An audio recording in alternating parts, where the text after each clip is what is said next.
হোয়াটসঅ্যাপে আপত্তিকর বার্তা দেওয়ার অভিযোগে যুক্তরাজ্যের স্বাস্থ্য মন্ত্রণালয়ের জুনিয়র মন্ত্রী অ্যান্ড্রু গুয়েনকে বরখাস্ত করা হয়েছে। শনিবার দেশটির প্রধানমন্ত্রী কিয়ার স্টারমার এ ঘোষণা দেন। বার্তা সংস্থা রয়টার্স জানায়, অ্যান্ড্রু গুয়েনের বিরুদ্ধে একটি হোয়াটসঅ্যাপ গ্রুপে বর্ণবাদী ও যৌন উত্তেজক বার্তা দেওয়ার অভিযোগ আনা হয়েছে। এ ঘটনা প্রকাশ্যে আসতেই জনগণের কাছে ক্ষমা চেয়েছেন গুয়েন। ধুলো, ময়লা ও ক্ষতিকর ধূলিকণা থেকে নিমিষেই মুক্তি দেয় চৌধুরী এয়ার পিউরিফায়ার।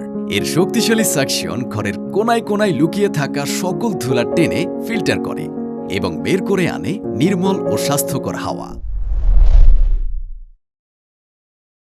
হোয়াটসঅ্যাপ গ্রুপে একটি বার্তায় লিখেছেন, তিনি আশা করেছিলেন তাকে ভোট না দেওয়া একজন পেনশনভোগী নারী আগামী নির্বাচনের আগেই মারা যাবেন। এছাড়া তার বিরুদ্ধে ইহুদি বিদ্বেষ ও উপপ্রধানমন্ত্রী অ্যাঞ্জেলিনা রায়নারকে নিয়ে অবমাননাকর মন্তব্য করার অভিযোগ পাওয়া গেছে। মালয়েশিয়ান প্রযুক্তিতে তৈরি অত্যাধুনিক cleaning machine modern vacuum cleaner যে কোনো ধরনের ধুলো ময়লাকে পরিষ্কার করে ঘরকে করে তুলুন চকচকে ও আকর্ষণীয়। Modem, brand of luxury.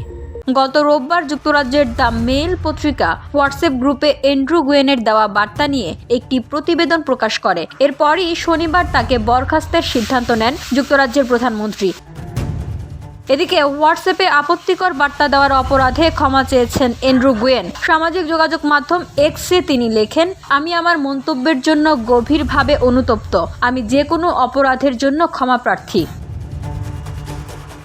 VOD Bangla news desk.